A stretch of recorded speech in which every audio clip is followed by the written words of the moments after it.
How are you doing, Steve? Just talk a little bit. I'm doing good. Physically, I'm good. Probably the best. It is the best I've been. Every day is you get some small victories and make forward steps. So it's the best I've been. I would like to say the toughest times are behind me, and so my outlook's positive. I'm looking forward. So just busy with rehab. It's a hard workload. It's not what I'm used to, but sometimes twice a day and stuff, just for the sake of trying to get better. So I'm doing well. Tough times. Can you put those in words? How tough it was? No, I can't put into words. No, I mean, there's some things you just can't explain. No, you can't.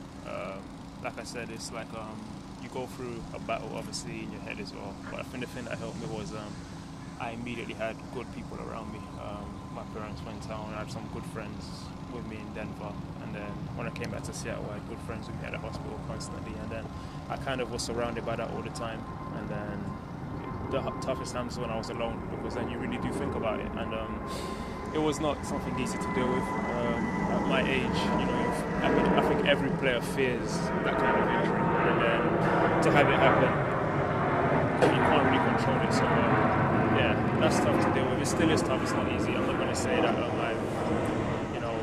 answers or I'm at peace with it, but it's something I've accepted and moved on from the second it happened. Have you watched it?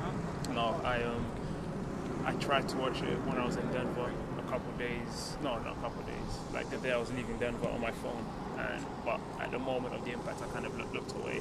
And then when I was in the hospital in Seattle, I saw it accidentally on the screen. I was watching, I think, New York against LA, and then they kind of showed my tackle, Ferreira, and maybe even Morales at that time. So it kind of came on the screen by accident. But apart from that, no, I haven't seen it. I mean, I have the real footage up here, so I don't need YouTube. So yeah. Have you spoken with Mullen? We haven't spoken, but to be fair to me, they tried to reach out when I was in Colorado. Their trainer called Randy, our trainer, but I was like in between surgeries, and so I didn't get a chance to speak to him. And then when I got back to Seattle, he tried to call again, but it just never quite worked out. So it's something where I've not got a problem with him. Some Colorado players came to see me in hospital. Ross Thompson was there, Sana, Tyrone.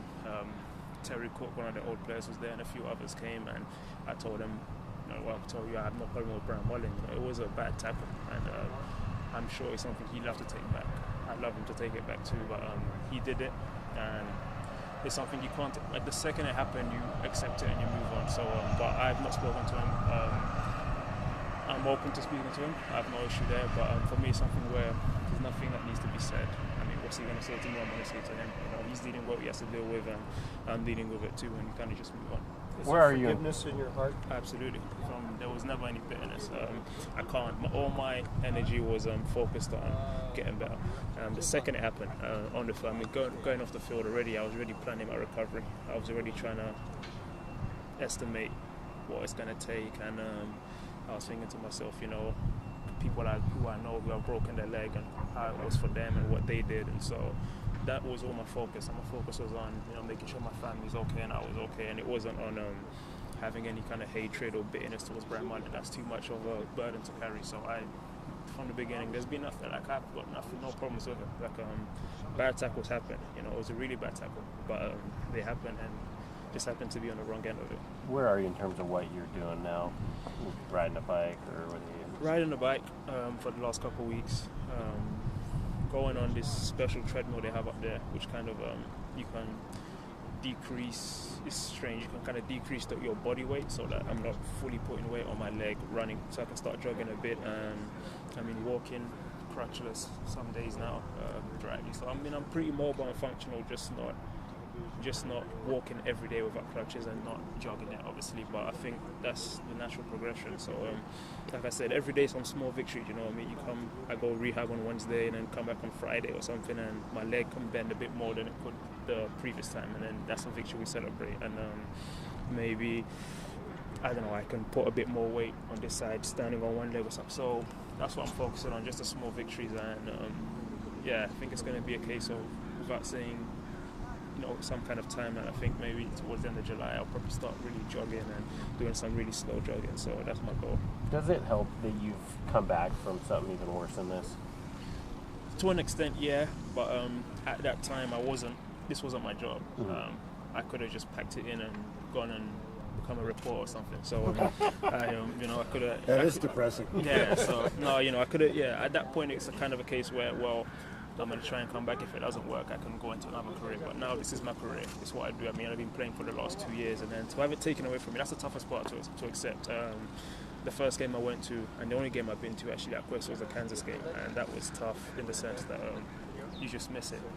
I hadn't been there for a while, and I seen it on TV is not the same. So hearing the fans and seeing the guys play, you want to be out there. So to have it taken away is rough, and that's the hardest thing for me. That's what I can say hurts me the most, more than the tackle, more than the pain I felt, more than anything. Is just not being able to come out here and train every day, and I can't drive into training, and that's what I miss. I just miss. But I just love playing football. I played since I was 5 years old, so to not be able to do that is what's rough. So yeah. So getting back is one of the procedures that you use. Visualizing, as corny as this may sound to some, visualizing what it will be like when you do get back. Yeah, you have to. And one of the best emails I got was from actually David Beckham. He sent me an email and he just said he's dealt with injuries in his career, and he said there's going to be days where you're going to feel like you're not going to ever get back, and then there'll be days where you'll feel like, okay, I will get back. And then actually Dion Butler from the Seahawks sent me an email. I spoke to him.